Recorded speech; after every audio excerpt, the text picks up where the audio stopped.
Good morning मित्रांनो, आजच्या live trade ॲनालिसिसच्या व्हिडिओमध्ये आपलं सर्वांचं स्वागत आहे। जसे तुम्ही माझी ऑर्डर बुक बघू शकतात, मी आत्ताच निफ्टीच्या 17,300च्या कॉलमधून 97च्या प्राईसला एक्झिट झालेलो आहे।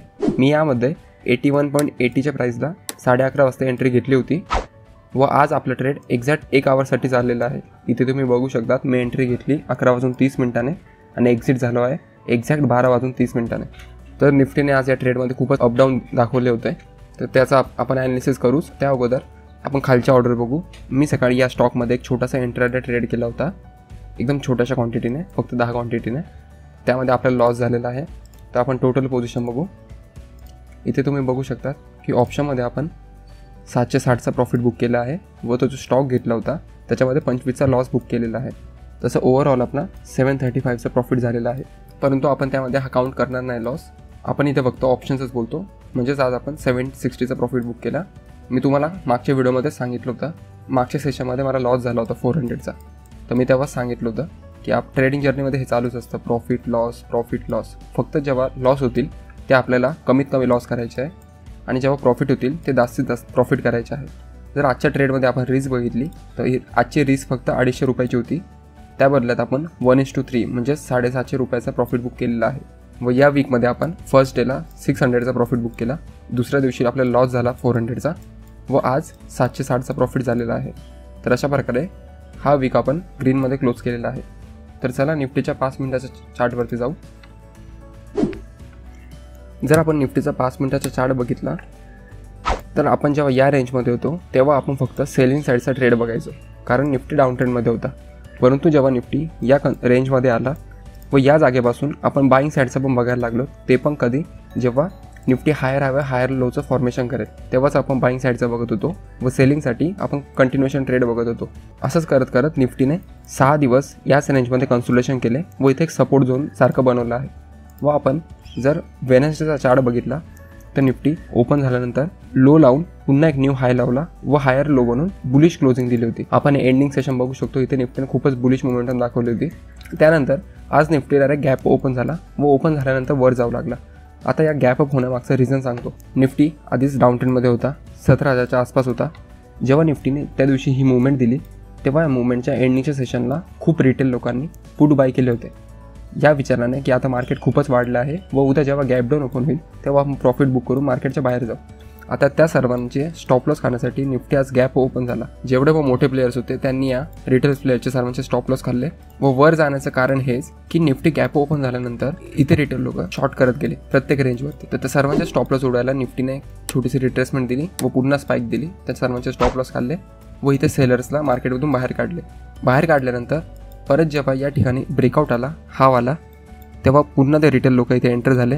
परत निफ्टीने तर सर्वांचे स्टॉप लॉस इथे खाल्लेला आहे। तर चला अगोदर बघू की आज आपण बाईंग का प्लॅन केली। जर आपण निफ्टीची रेंज बघितली तर इथे आपल्याला रेंज बघायला मिळते 17,200 पासून ते 16,840 पर्यंत व आज निफ्टीने गॅप अप देऊन त्या रेंजवरती सस्टेन केलेला आहे, म्हणजेच हा एक ब्रेकआउट आहे। तर आपण इथे पॉझिटिव्ह सेंटिमेंटमध्ये फक्त बाईंगचा ट्रेड प्लॅन करतो। तर मग जेव्हा निफ्टीने इथल्या बायाचे स्टॉप लॉस खाल्ले त्यानंतर पुन्हा एक पॅटर्न दाखवला। इथे तुम्ही पॅटर्न बघू शकता, left shoulder, head, right shoulder आणि त्याचा एक परफेक्ट ब्रेकडाऊन। जे पण नवीन लोक आहेत किंवा सर्वांना इथे काय दिसतंय की मार्केट काल वाढत होतं एंडिंगच्या सेशनला, आज पुन्हा गॅप ओपन झालं, गॅप अप नंतर पुन्हा वर गेलं व इथे एक हेड अँड शोल्डर बनवला आहे। आता बुकिश नॉलेज आपल्याला हे सांगतं की इथे आपण सेल करायला पाहिजे व टार्गेट या रेंजच्या आसपास। परंतु आपण जर दुसऱ्या साईडने विचार केला तर निफ्टीने आज एक मेजर रेजिस्टन्सचा ब्रेकआउट दिलेला आहे व वरती सस्टेन पण झालेला आहे। तर याने आपल्याला एक मार्केटमध्ये पॉझिटिव्ह सेंटिमेंट बघायला मिळते। व दुसरी गोष्ट म्हणजे जर आपण रिलायन्सचा चार्ट बघितला तर रिलायन्सने आज खूपच चांगला ब्रेकआउट दिलेला आहे। इतक्या दिवसानंतर एका मेजर सपोर्ट झोनवरून त्यांनी सपोर्ट घेतला व आज चांगली कॅन्डल तो बनवत होता, म्हणून मी अजून शुअर होतो की मार्केट आज ज्यांनी पण या हेड अँड शोल्डरचा ब्रेकडाऊनवरती शॉर्ट केलेला आहे त्या सर्वांचे स्टॉप लॉस या लेवलला असतील, तर त्या सर्वांचे स्टॉप लॉस मार्केट उडवायला वर नक्की जाईल। तर म्हणून जेव्हा निफ्टीने या ब्रेकडाऊन दिला तर इथे 1 तास कन्सोलिडेशन केले। आता मी तुम्हाला प्रत्येक व्हिडिओमध्ये सांगतो की कधी पण ब्रेकआउट किंवा ब्रेकडाऊनच्या अगोदर कन्सोलिडेशन झालं पाहिजे। जर नंतर कन्सोलिडेशन होतंय तर तो ब्रेकआउट फेल्युअरचे चान्सेस जास्त असतात। तसंच इथे नंतर कन्सोलिडेशन झालं व इथे एक चांगला ब्रेकआउट आपल्याला बघायला मिळतो। जर आपण इथे एक ट्रेंड लाईन बनवली, ही वाली, तर इथे आपल्याला बघायला मिळतंय की निफ्टीने इथं रेजिस्टन्स घेतला, त्याच्यावरती इथे पण क्लोजिंग नाही देऊ शकला, इथे पण रेजिस्टन्स घेऊन खाली आला, इथे पण एक बिअरिश कॅन्डल बनवली व त्यानंतर त्या बिअरिश कॅन्डलच्या खाली निफ्टी ओपन झाला. मी तसं सांगितलं आहे की आपल्याला परफेक्ट स्टॉप लॉस पाहिजे. जसं निफ्टी वर जाऊन एक रिट्रेसमेंट देऊन मग वर जातो, तसंच निफ्टी इथे वर गेला, खाली आला. हा जो ग्रीनचा लो आहे तर या कॅन्डलच्या लोच्या खाली आहे, म्हणजे अजून एक डीप मारला व नंतर एक चांगला आपल्याला हेल्दी ब्रेकआउट इथे बघायला मिळतो. आता तो ब्रेकआउट किती लेवलचा झाला, एक तर या रेंजचा झाला आणि एक या रेंजचा.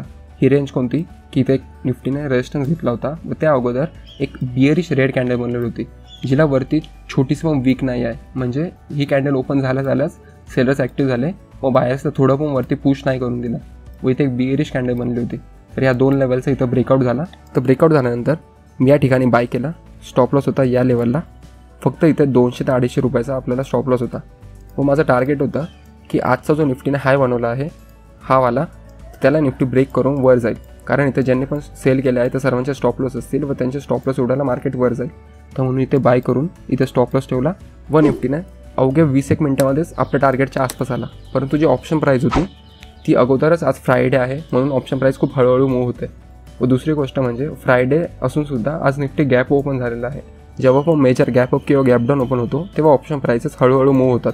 तर म्हणून इथे आपलं टार्गेट येत नव्हतं ऑप्शन प्राईसवरती, तर म्हणून मी हा ट्रेड होल्ड केला व माझा ट्रेलिंग स्टॉप लॉस ठेवला या लेवलला. कारण निफ्टी वर गेला आहे, खाली लो मारला व पुन्हा एक न्यू हाय मारला, तर म्हणून एक ट्रेलिंग स्टॉप लॉस इथे ठेवला. एक तर प्रॉफिट झाला तर फक्त 101 रुपयाचा प्रॉफिट होईल किंवा प्रॉफिट झाला तर एक 801 रुपयाचा प्रॉफिट होईल. पण असे मधूनच आपण एक्झिट करत नाही ट्रेड. मग काय झालं, इथे निफ्टीने ज्यांना पण जे वीक बायर्स होते त्यांना घाबरवलं. 3 बिअरिश कॅन्डलने एक छोटीशी स्पाईक दिली व नंतर एक इथे बिअरिश कॅन्डल बनली होती. ज्यांनी पण इथे सर्वांनी बाय केले असेल किंवा जास्त क्वांटिटी केली असेल ते सर्व इथं घाबरून एक्झिट झाले. परंतु आपण आपल्या ट्रेडिंग स्टॉप लॉसवरती थांबून राहिलो होतो म्हणून निफ्टीने त्या अगोदरच रिव्हर्सल घेतला. तर जेव्हा ही कॅन्डल अजून वर गेली, इथं गेली, तेव्हा या ठिकाणी मी कुठे माझा ट्रेड एक्झिट केलेला आहे. व ट्रेड एक्झिट केल्याच्या 3 मिनिटानंतरच निफ्टीने एक मोठी स्पाईक दिलेली आहे. इथे तुम्ही बघू शकतात. जर आपण ही स्पाईक होल्ड केली असती तर आज आपण एक न्यू रेकॉर्ड बनवला असता 1300 ते 1400 रुपयाचं. परंतु ठीक आहे, आपलं 1:3च्या आसपास टार्गेट अचीव झालेलं होतं म्हणून आपण ट्रेडमधून एक्झिट झालो. तर चला, हा वीक आपण ग्रीनमध्ये क्लोज केला आहे. जर आपण या ॲनालिसिसने काही शिकला असाल तर प्लीज व्हिडिओला लाईक करा व चॅनलला सबस्क्राईब करा. थँक्यू.